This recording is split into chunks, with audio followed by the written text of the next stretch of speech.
Hello and welcome to another episode of Coffee Shop Philosophy. I'm your host, Killian Hobbs, Journalism Director at think-liberty.com. As always, you can follow us on all forms of social media, listen to our podcasts wherever you get your podcasts, watch videos on YouTube from us as well. We've got a lot of great content there, and you can hit the little subscribe bell on the website to get daily updates on all of the new articles that are coming out. On today's episode of Coffee Shop Philosophy, I wanted to do something I haven't done before. Now, some of you out there might think this is a tad egotistical on my side. I can see that coming already, but that's not the intention here. You see, I have an article that's coming out very shortly. It's an article on the concepts of civility.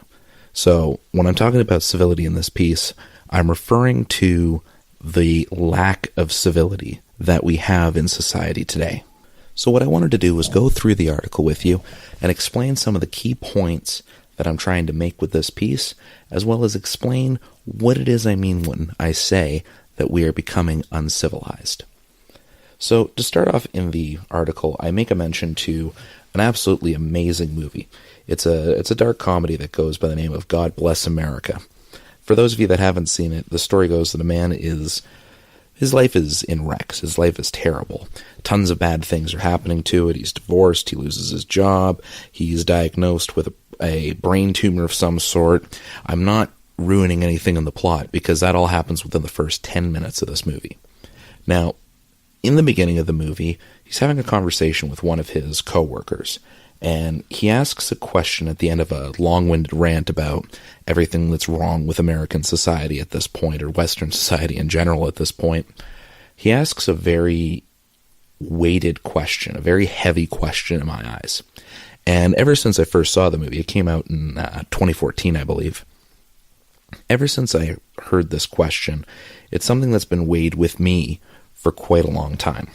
The question is, why have a civilization if we are no longer interested in being civilized? The meaning behind this question is to say, if we are devaluing and debasing ourselves and losing what makes us cultured, if we are losing what makes us civilized, then why are we pretending that we have a civilization anymore? In his rant, he makes mention to the gladiators in the Colosseum and how that was a sign of an empire getting ready to fall. And he likens that to the enjoyment that we have in the West now with watching bum fights and watching people get ripped apart on American Idol and things like that. Now, with all of that, one that I find really interesting in this concept is not just the view of American culture, like through this lens, but rather the accuracy. So in the article that I put out, I go through some of the things that are great examples of this degrade in our culture, in our civilization, as well as the causes. For the purposes of this, I'm going to define being civilized as having tact, having principles, having a sense of refinement. Now, I'm not talking about hoity-toity, posh, upper-end society. That's not what I'm referring to. I'm referring to the average citizen wanting to be better. The average citizen holding themselves to a higher standard of being. The first thing I dive into in this article here is a section that I called Make Politics Civilized Again. Now, from those of you that have read my articles or listened to previous podcasts, you'll know that discourse is something that I take to very, very seriously. It's something I take to heart.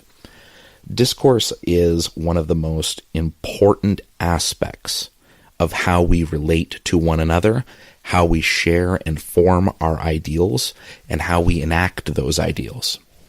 No man is an island when it comes to thought. We might think of things independently and try to work them through ourselves, but when it comes to enacting these ideas, when it comes to making changes economically, when it comes to making changes politically or socially, we rely on our discourse with each other to make that happen. And Something that's been a trend for quite a few decades at this point has been the erosion of civility in our discourses. So in this section, I go through how people are completely against disagreement. They're against the idea that someone else can have an idea separate from their own. To think of any idea other than what they believe is tantamount to sin. To believe that someone could think differently and actually be willing to express these strange and different thoughts, they must be some form of evil incarnate, and we treat them as such at that point. Doing that doesn't just attack our enemies in some baseless, emotional way. Attacking our enemies like this debases ourselves, and it also takes away any weight that civil discourse could have had, because at this point, it's no longer civil. One of the worst examples I find for this, I touched on it a bit again in the article here, was even amongst libertarians. Now, if you're a libertarian out there and you're talking to someone and they suggest a government solution to something, and you found yourself screeching statist, at them, just stop, please. For the sake of everyone involved, please stop. We are trying to be better. We need to be better if we are going to showcase that our ideas are better. We cannot win these debates simply by debasing ourselves to slogans, catchphrases, and insults of our opposition. Removing the civility of discourse removes the value of discourse. Another thing I touch on in here is that a lot of people enter discourse not to have discourse, but simply to pontificate. They enter it simply to hear themselves talk. They want to be on a little soapbox, have their 15 minutes of the attention, and they don't care what they need to say to get it. They'll argue for things that they may not even fully agree with, but their tribe agrees with it. And when I say tribe, I'm talking about the standard, Democrat versus Republican, the standard us versus them, left versus right, state versus libertarian. We put ourselves in these little camps, these little tribes, and from there we try to have a debate with our opposition, starting off by demonizing them. We don't consider that they have their own chain of logic that led to their support of their ideology or what they stand for. We ignore that. We have already considered what it is that they stand for to be an evil, and we're not going to engage them in civil discourse to try to find out why, to try to prove them wrong, to try to have them teach us something in case there's a part of it that we're missing. We need to bring this back. We need to challenge ideas. We need to have discourse, but having discourse without that civility behind it means nothing. At this point, you'll find that there is no change to be had in discourse if you cannot have it civilly. Think of a commentary section online, for example. If you go on a Facebook group or something like that and you try to engage in a debate with someone who believes something separate from you, I'll say within no more than 10 to 15 comments at most, there'll have been at least some form of insult. There'll be some sort of feeling, again, not a rational thing, a feeling that the person you're debating, if the debate's going this long, is wrong as a person. And that's something that's generally felt on both sides. Very rarely is it just a one-sided thing. I've been guilty of this before, engaging in debates with people. And I reach a point where I just start to scratch my head and think, okay, this person is a waste of oxygen, both mine trying to explain things and what they need to take in just to survive. I'm guilty of this as well. That needs to be stated first and foremost. But I still try to work past that. I still try to make sure that if I see a glimmer of light that says this person can be reasoned with, I should start with the baseline respect to reason with them. And it's that lack of baseline respect that we have that has made us so uncivil in our discourse. One of the next things that I get into, and this is an important part of discourse as well, is the death of nuance. When I say this, I mean that not only do we, in our discourses, aim to package our arguments into these sound bites, into these catchphrases, but we view our opponent's arguments the same way.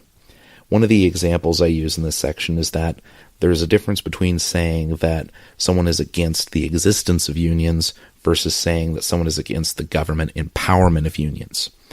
I, for example, fall into this category.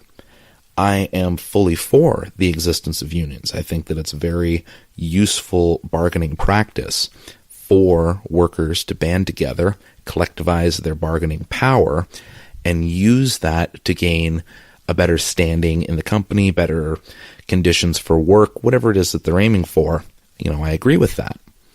On the flip side, though, I disagree with them having special privileges under the government. Same way that I disagree with corporations having special privileges under the government. I disagree with the government getting involved in the economy at all. That kind of nuance to the argument would be ignored by supporters of unions, even though I myself am a supporter of the existence of unions. Because of this, because we try to camp everything, as I mentioned before, we go to the realm of tribalism with our arguments and put everything in very simple yes-no camps.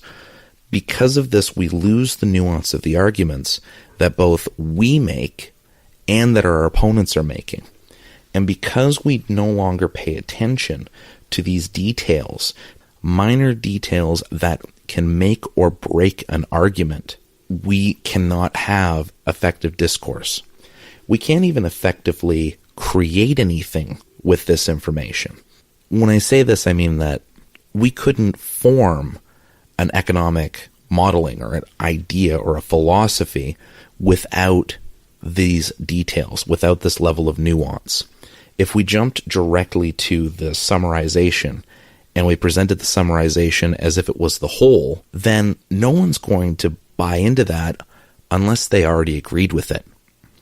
Take, for example, people who say that we need to pay for the healthcare of the people because we need to pay for the healthcare of the people. Okay, that's their argument. I'm not going to get into that debate here. But just saying that over and over again is a terrible argument. Unless you can actually add the why to it, unless you can add details to your argument, unless you can evolve it past the soundbite, you're not going to accomplish anything with that argument, and you're not going to make a lot of headway when you're trying to argue against it, because at that point it's just a soundbite. It's not an argument. It's not part of discourse. Another example of the death of nuance here is the way that we package things to ourselves as well. I mean, we'll take a look at the news, for example. Now, obviously, the news can't go into every single detail of every single situation, but they're supposed to at least try. I personally think one of the worst things that ever happened was the little news ticker that shows up at the bottom of every 24-hour news station.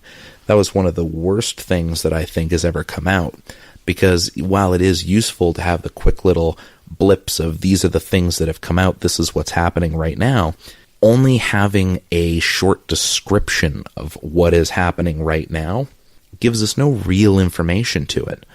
A 2-minute segment with someone on the air talking about two different sides of an economic debate and the impact that it could have on Wall Street doesn't tell us everything that's in play. It doesn't give us those details. It doesn't give us the nuance to the arguments that either side is making, because they need to fit it inside of what we've allowed our attention span to shrink to. One of the things I crack a little joke at here when I'm writing this is that at a certain point, I reach a certain word count, which I already know is well outside of the normal word count for this type of piece. Generally, because, again, I'm a editor for the think-liberty.com website, generally the average attention span when it comes to reading the articles works out to about 800 words as the optimal size. Sometimes you can have more concise articles that are as low as 300 to 500 words. You can have more in-depth articles that get up to 15 to 1700 words. I hit the 1,800 word mark about halfway through.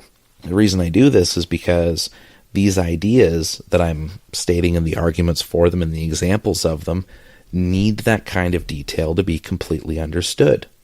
As much as I hated him as an author, philosopher Immanuel Kant did this in the book Critique of Pure Reason, where he goes into excessive detail on every single one of his arguments. Now, from a reader perspective, I found that just meant that he couldn't summarize his ideas well enough, at least the first few times I read it. But in the same sense, I can appreciate him taking the time to explain his arguments in that kind of detail. Getting a little bit more back on track here, when it comes to debating philosophy, politics, economics, we'll spend the time to enter into these debates, but we're not going to take the time to review the basis for some of the arguments our opponents are making, and we don't take the time to understand the basis for the arguments we make. For example, you'll find tons of people who can remember a quote from Rothbard, or from Mises, or maybe from Keynes, or from Hayek, or from whoever else, but they've never actually picked up one of their books to fully see what the argument is. Just the same, they'll criticize their opponents, but they've never read Proudhon. They've never read Marx. They know the names, they know the basic philosophies, but they don't know the nuance of the exact arguments that are being presented. Because when we enter into these discourses, we're not going to take the time to present 4 volumes worth of information in one go, because that's not effective for back and forth discourse. But that doesn't mean we can ignore what these arguments are. And the problem gets worse than just our discourse and just our politics. The problem seeps into other aspects of our culture as well. So, for example, art. When I say art, I mean that in the general sense. It could be film, it could be music, television, performance art, stage art, actual paintings and pictures, things like that. We can go into art and see this degrade in our culture. I know I'm already sounding a little like I'm, old man in my 60s yelling at the kids and their newfangled things, but what I'm referring to here is a degrade in civility and standards. As I mentioned before, civility, in the sense that I'm using it here, means a sense of refinement, a sense of standard, a sense of self-improvement with things, a certain level of quality. And now art is whatever someone came up with. If someone made it, we're calling it art, and that's what it is. If they can come up with what the art means afterwards, great. If they can just put something together and say, well, what does it mean to you? We're calling it art. There was a woman, actually, she had a quote-unquote performance art piece where she wore a box and walked around and had people reach into the box and touch her vagina. That was the art piece. That was the whole performance art, was come and touch my vagina. How is that art? Where does that actually translate to being some sort of expression of art? What does that add to our culture?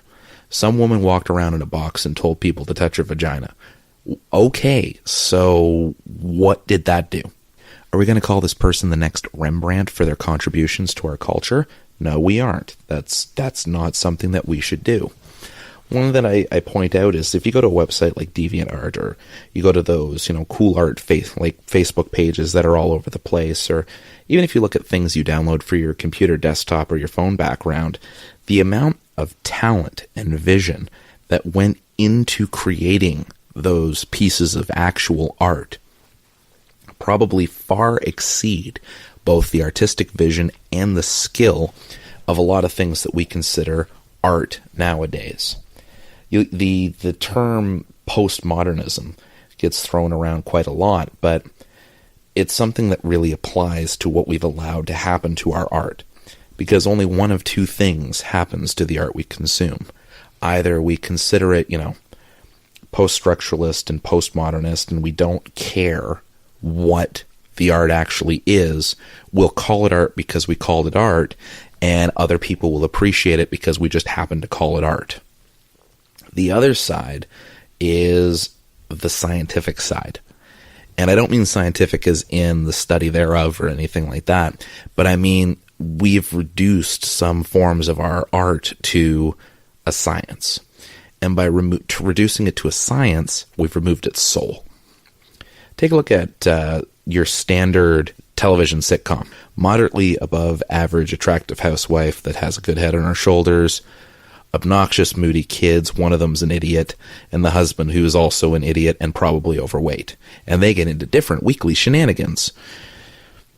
This type of formula, well, not exactly the same formula, this type of formula has been around for decades, and it keeps getting repackaged because we know it works. We see this with, as I mentioned on a previous episode, the nostalgia glasses that people in our generation have, and they'll go back to a whole bunch of stuff from the 90s, and the repackage and reselling of it works, not just because we want to go back to those older days, as I mentioned in the last episode, but also because it worked. It was a package that worked, so we're repackaging it. These things become remixes of previous forms of art that we had, because why create something new and try something that out there, that different, that risky, when we could just repackage what we've already scientifically proven can work, make the money, and call it a day. I think this is why you find the kind of repetition you see in certain art forms in closed little brackets. For example, one that I didn't mention in the article, but I'll mention it here. There's something known as the millennial whoop. It's a particular vocal arrangement that's heard in, at this point, hundreds of songs, even though it's something that only really hit the scene a few years ago. It's that, oh, like that up, down, that oh, that whole thing that they do lyrically, or vocally, I should say, that is in damn near every pop song that makes it to the top 40s.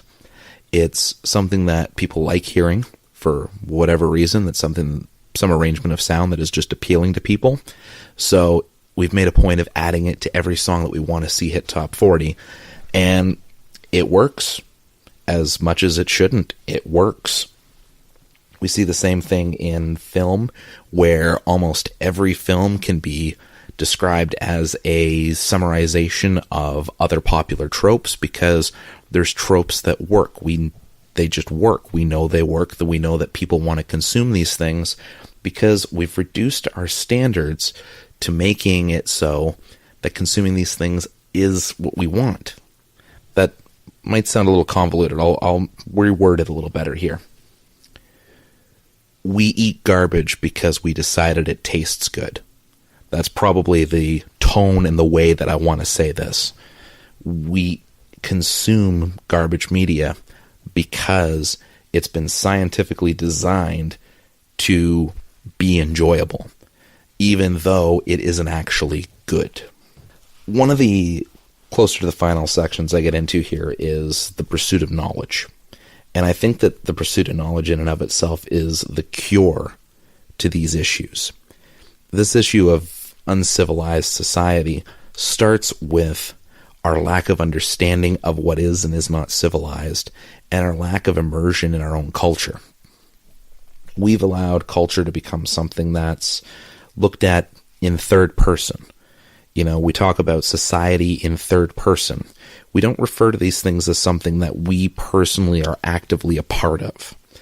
And I think from that perspective, we allow it to die in a sense, because we don't actually involve ourselves in society or in our culture, because we don't consider ourselves a part of it. We consider it this abstract entity. And I think, again, that the way to fix this is to pursue knowledge again. Some of you out there might have seen the old statement of, get rid of the man cave and bring back the study. Now, as pretentious as that idea might seem, it's one that I can agree with. The idea that we need to shun all things intellectual in order to fit into our regular day-to-day lives, or that we should only, consume the minor things that we enjoy and not worry about these other fields of study, I find is ludicrous. We have tons of people who want to discuss politics, but nobody that understands the actual political theories. We have tons of people who want to have arguments in general, but they don't understand the nuance of arguments. Hell, we've got people in the libertarian movement who, as I said, haven't read the actual books behind the arguments in the libertarian movement. That's something that we need to fix. As we increase our knowledge and as we increase our understanding of what we stand for, what our opponents stand for, what the world at large is made up of, as we improve our knowledge, we improve our level of investment. We improve our level of understanding, not just of the knowledge that we've gained, but more in a wisdom sense, if you will, as a general understanding of the world at large. We need to combat this uncivilized path that we're on by improving the things that we consume and by improving our own knowledge and understanding of the things that we discuss, and being able to discuss them from our base of knowledge rather than our base of feelings. One of the worst forms of this, hands down, one of the worst forms of this, I find, is in the very type of person who seems to embody all of these things, but actually stands for none of them. And I refer to them as the pseuds, which is short for pseudo-intellectuals. These are the type of people that they'll talk to you about some advanced economic idea, but their understanding is as deep as a Wikipedia article. They will talk to you about the potential impact of a particular Supreme Court nomination, but their understanding of that nomination ends on the last CNN article they read. They will pretend that they have levels of knowledge and understanding that is beyond them, simply because they don't want to just be another person.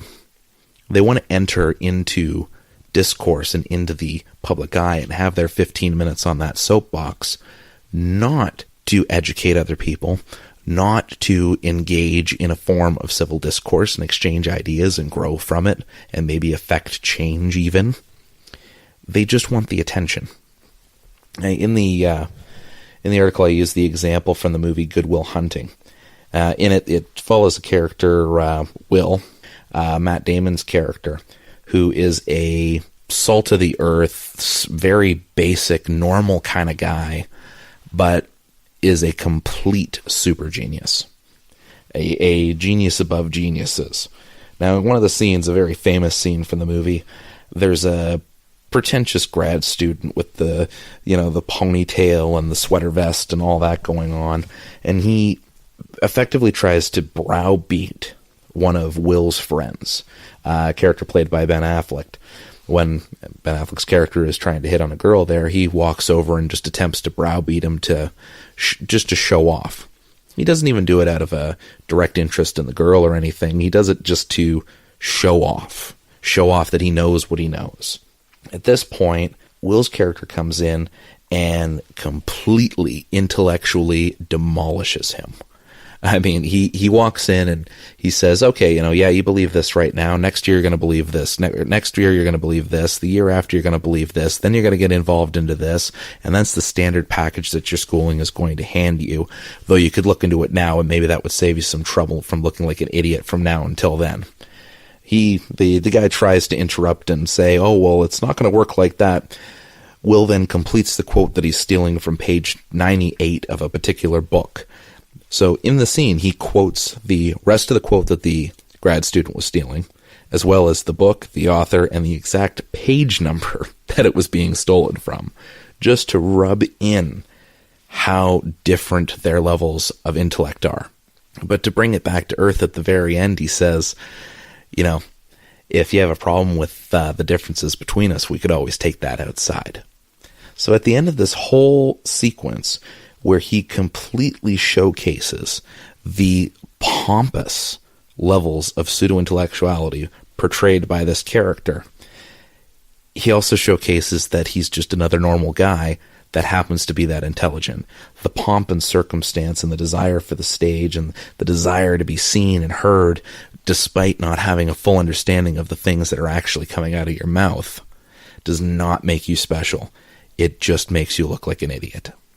And I think that in any example of this type of pseudo-intellectual that I've ever seen, that was probably the most precise summarization of that type of person, of that archetypical pseudo-intellectual. If we can counter these types of people and prevent ourselves from walking down these paths when we first start to learn about philosophy, about civil discourse, about debate and economics and politics and all these other things, if we can avoid becoming that type of person and keep a level of humble about us, that feeds into being civilized in our discourse and our actions. Now, one of the last things I touched on in the article that I did here was public office. Now, I know for some of the people that'll go and read the article that they're going to have very mixed feelings on this section, and I think that it's worth clarifying what I mean.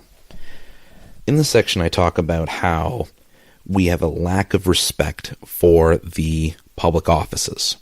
Now, there's many out there that might follow the Rothbard example of questioning the legitimacy of these offices.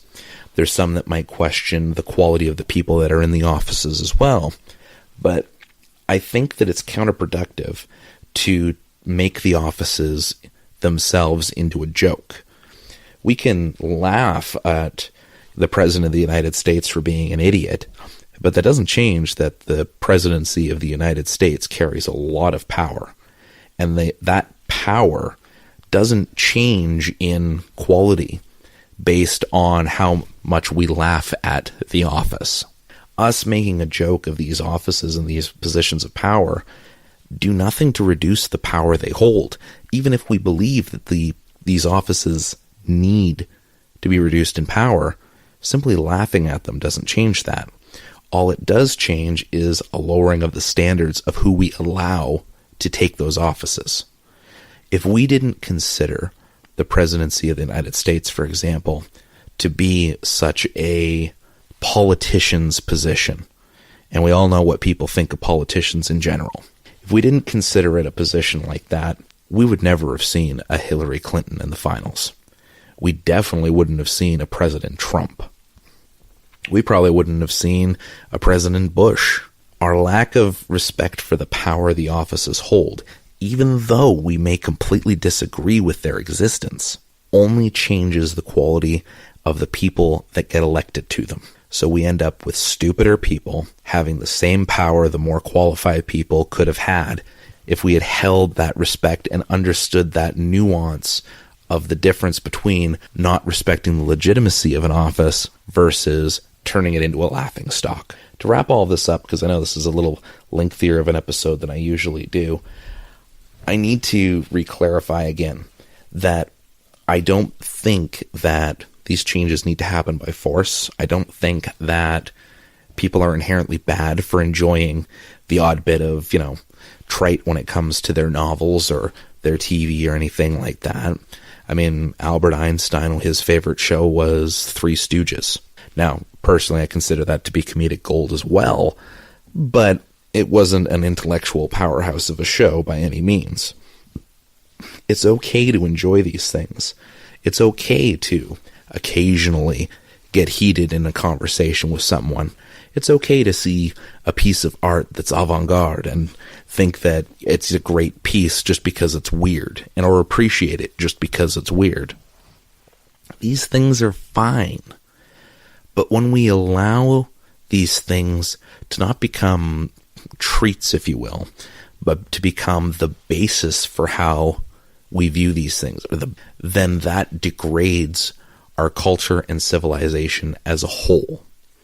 If we laugh at terrible TV and we consider these great shows, then that's going to become the new standard for our TV, and the quality we expect from these shows will decline. I'll use another quote from the movie that I mentioned earlier. In the same rant, he talks about people eating bugs on Survivor and how we used to consider that so shocking, but by today's standards, we consider it quaint. And again, there's a lot of weight to be measured out in that. There's a lot to be considered in that statement. As we remove the sense of novelty from these ideas and we push them into more of a standard because we've come to accept them, then they become our standards. we can't allow ourselves to accept these concepts of what our society should be without them eventually embodying our society. If we want to strive to be better, to have a more civilized society, to have higher standards for not just ourselves but each other, then we have to actually act on it. And we act on it by improving the media we consume, rather than turning our treats into our main meals. We change the way we talk to each other when we're discussing hard topics like politics or religion or any hot topic controversial concept that's come into the news in recent days. We should be able to have these conversations without going at each other's throats. We should be able to understand the words that are coming out of our opponent's mouths, assuming that we speak the same language, and being able to say, okay, I get where you're coming from. You're saying this because you believe in this. Here is why I disagree with it. Rather than saying, you believe that? You're an idiot. I'm writing you off. We have to stop that. We have to improve what we're going to accept as a quality of our media, as a quality of the art that we consume, as a quality of the knowledge that we pursue. The one thing that I hope anyone can take away from this at the very least is try to improve yourself. And I don't mean that as an attack against people saying that you're not good enough or anything like that. There's always someone out there, I'm sure, that's going to feel personally attacked by a statement like that. Aim for self-improvement. Start there. Start by asking yourself, what kind of media do you consume? And asking about the actual quality of it. If you're saying that you're listening to it just because, it's okay for the background, no. Have better background music. Have better shows that you watch that are more engaging with better plots that aren't predictable. And don't bother consuming the things that aren't just because they might be popular. Pursue the knowledge of the things that you claim to care for. If you care about economics, study economics. Don't learn your economics just from debates on the internet. Same thing for your politics and your philosophy. Don't learn them there. Learn them from the actual source material. Learn them by reading the classics, or even reading dissertations that come out in universities. Plenty of universities will publish the thesis of their students so that you can go and read and study these ideas from people who are in the midst of it today. Now, I'll leave you off with a final question. Knowing all of this, knowing the things that I've said about improving our knowledge, looking for nuance, about more understanding and more civil discourse and everything else like that, knowing all of this, will you actually take it as an opportunity to grow? If you think so, then by all means, message us through our different social media feeds and tell us what your thoughts are on the episode today. And if you do find that this information was useful, or you like listening to some of the ideas that I presented, then I will see you next week.